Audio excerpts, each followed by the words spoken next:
Dobar dan, ja sam doktorica Nadežda Bilić, oftalmologinja iz Poliklinike za oftalmologiju Bilić Vision u Zagrebu. Danas ću vam govoriti o rješavanju grešaka vida ugradnjom takozvane intraokularne leće. Ako se sjetite da je prednji dio oka rožnica, rozirni dio koji se nalazi naprijed, iza toga je prednja sobica i šarenica.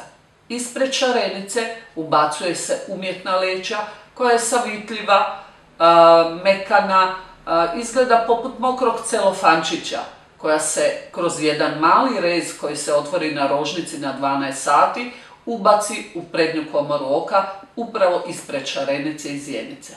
Ta leća na neki način oduzme, recimo to tako, vašu dioptriju i može riješiti problem kratkovidnosti od -6 do -16. Ukoliko je stanje stabilno, onda ovakva leća može ostati u oku duboko do vaše starosti i ukoliko dođe do pojave zamućenja vaše prirodne očne leće koja je u oku, odnosno pojave katarakte, onda se takva leća jednostavno može izvaditi van i nastaviti normalno sa procedurom operacije sive mrene. Mi danas prilikom operacije sive mrene na najmoderniji način ultrazvukom u stanju smo u našoj poliklinici ugraditi jednožarišne leće koje služe za gledane za daljinu. Neki ljudi su i time zadovoljni, a kad trebaju nešto pročitati jednostavno stave naočale.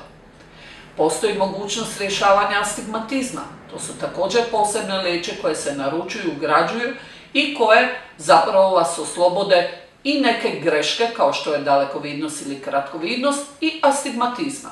Ukoliko se odlučite da ne želite biti ni sa jednim naočalama, ni onima za daljinu, niti kod rada za kompjuterom, niti za blizinu, tada vam možemo ugraditi takozvanu multifokalnu leću. Multifokalna ili progresivna leća rješava vas svih naočala. Izvrsno se vidi daljina, rad za kompjuterom, blizina, čitanje ili neki druga potreba koju imate za rad na blizinu.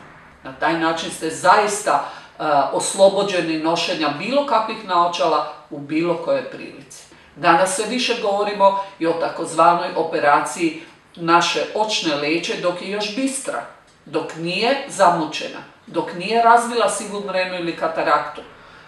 To se radi onda kada ljudi ne žele nositi nikakve naočale u takozvanoj presbiopskoj dobi iznad 40. godine života. U našoj ustanovi u stanju smo zadovoljiti sve vaše potrebe rješavanja grešaka vida, bilo naočalama, kontaktnim lećama, laserskim skidanjem dioptrije ili ugradnjom leća u oko, bez obzira da li je vaša prirodna leća još u oku ili nije.